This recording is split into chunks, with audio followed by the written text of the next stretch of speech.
Alright, hello YouTube. This is the Philosophical GM. I know it's been a while since I posted anything, but that's because my campaigns fell through and I've been busy this stage of the year. So, I'm here to talk about the 3 most useful free online resources in gaming that I've found that you might not have heard of. I mean, most people know about Donjon and sites to play online. I mean, almost everyone watching this video will have at least done one game or at least heard of gaming over Google Hangouts, but or Roll20 for that matter. So these are just online resources that can be used for everything from sending your character sheets over to your GM, or creating avatars, or creating ambient music. So I'm going to start with Mythweavers. This is a free online website which is really intended to be comparable to Obsidian Portal, with that sort of, well, slightly similar. The main difference here is that this is a lot more. Mythweavers uses tools a lot more than, while Obsidian Portal you kind of have to pay to do anything useful. So these are my 3 Pathfinder characters I've created.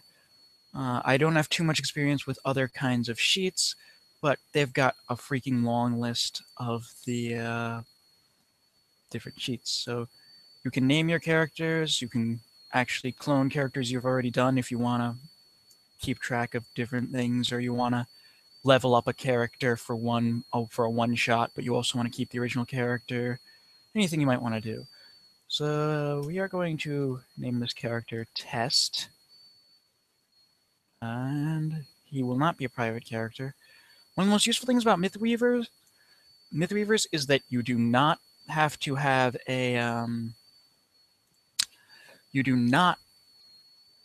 an account to view characters created with this. So you can send this straight to your DM, and as long as he has Wi-Fi, he can see it. He can print it out if he wants. He can do whatever the heck he wants. So this is Test. I'm going to do it with a Fate character because it's easy to fill in. And then we create sheet. Then you've got your sheet. Click Test, and you can edit. This automatically loads out with the standard character sheet, and it actually has a spot for character portraits, which we will use later. Every single character sheet, as far as I know, has this last page with description, personality, character traits, character flaws, contacts, friends, enemies, etc., along with this little brief appearance thing in the languages they know. It's just the way that's just the way they do it to make it easier to visualize your characters and all that other stuff. So the name would be Test, and you can fill all this stuff in. It's a little bit slow at times because it actually has to compute various things. For example, if I were to put the wheel skill at superb, it should, if it does everything else the game does. Okay, so this particular sheet does not automatically fill all the details, but frankly, it doesn't need to be very simple. In this, it's rather open-ended, which is nice. It doesn't do all the math for you. It's not, I've seen websites where you can enter in your Pathfinder character's class and it will automatically fill in all the skills. This doesn't do that. It's not quite that in-depth, but it's free and anyone can look at it. Another slight problem with this is that it can't be printed, although honestly, just hit print screen, paste it into a image, a paint document, well, a paint file, put the image into a Word document and print it out. I mean, it's not going to be too difficult. So it is what I like about it is it's open-ended and anyone can look at it. Next, a fantasy creator, which I've had to mute because it just is distracting. They play this awesome music in the background, but I never like to listen to it while I'm doing anything. And Fantasy Avatar Creator is nice. Not the best. It's a little bit glitchy. Your characters might look like a nightmare from the 80s, or even worse. it is good for just typical avatar creation. You can pick male, female, or indefinite. One of the advantages to indefinite is hair. For some reason, if you want to have a male with long hair, it will always look ugly if you pick the male template. And just to give you an idea of what this encompasses, you click male. You can insert a photo. I never do. It's a waste of time, probably. It's just the program is difficult enough to work with as it is. At the beginning, it always generates some random avatars. They're always ugly as sin. You're starting off with the basic. And, but look at this. Oh, that's actually one of the less ugly ones I've seen right here. But this one's very ugly. This one's very ugly. This one's very ugly. That one could have been workable, except the neck and ears don't match the face. So I always go with the basic avatar. And then there's a lot of things. Now, there's no color wheel. There's no way to alter the colors of anything. Whatever you get, you're stuck with. So say you wanted to make a half orc and you decide to lighten it up a little, you can't. It's unfortunate. That's the case. I mean, really, if you suck at drawing, but if you're good at photo editing software, you can put this into the software and alter the color that way. Whatever you want to do. Then you move on from the face with the little slider, or you use the drop-down menu to jump and say something, and you pick a mouth. Mouths are ugly as sin in this too. I'll be honest. There aren't a lot of things that are particularly aesthetically pleasing without looking screwy. So, we've got weird mouths like this, weird mouths like this, a couple of normal mouths. I recently had that the only mouth appropriate for the half-orc, given teeth and everything, is this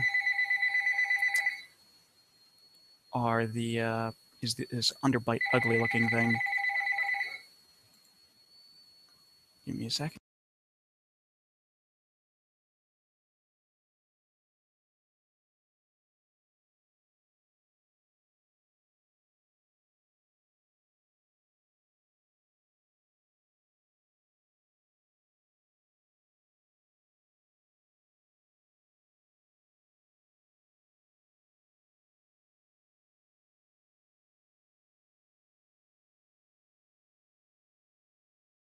Sorry about that.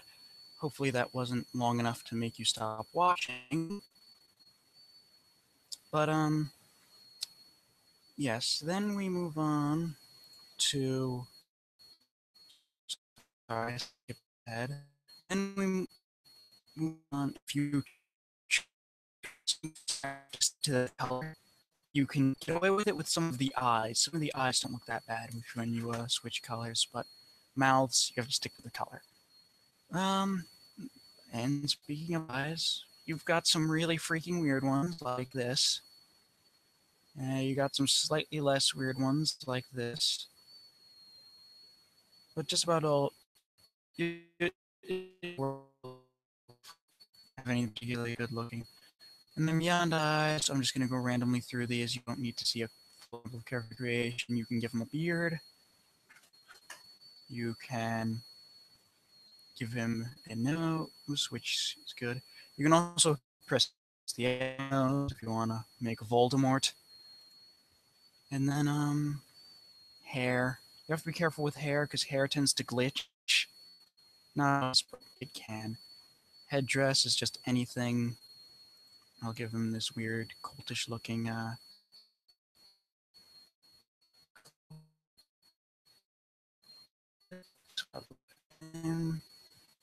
background, which is one of my favorite things about this actually. It's the background. Yes, like I said, it's very slow, it doesn't work very well. Backgrounds can look actually pretty cool though. My personal favorite is this one with the fire in the back. And then the best thing about this is the equipment. Equipment, you can just stick whatever the heck you want on his back. Gives you he does. So that's the fantasy avatar creator. I'm gonna X out of a couple of things to save up space. Here's my personal favorite, the Tabletop audio website. which I have a preloaded set of ambiances. Unfortunately, with Google Hangouts, you cannot implement these easily. You can download because you cannot have audio on your computer and audio from your mic at the same time. But there are ways around that. There are programs that will put patch audio in through your computer. I believe they have a system for keeping that from echoing, but I'm not 100% sure. I haven't tried it yet. I'll certainly make a video on that once I do. Now, I'm going to switch off my mic so you can hear some of the ambiances because they are really quite good.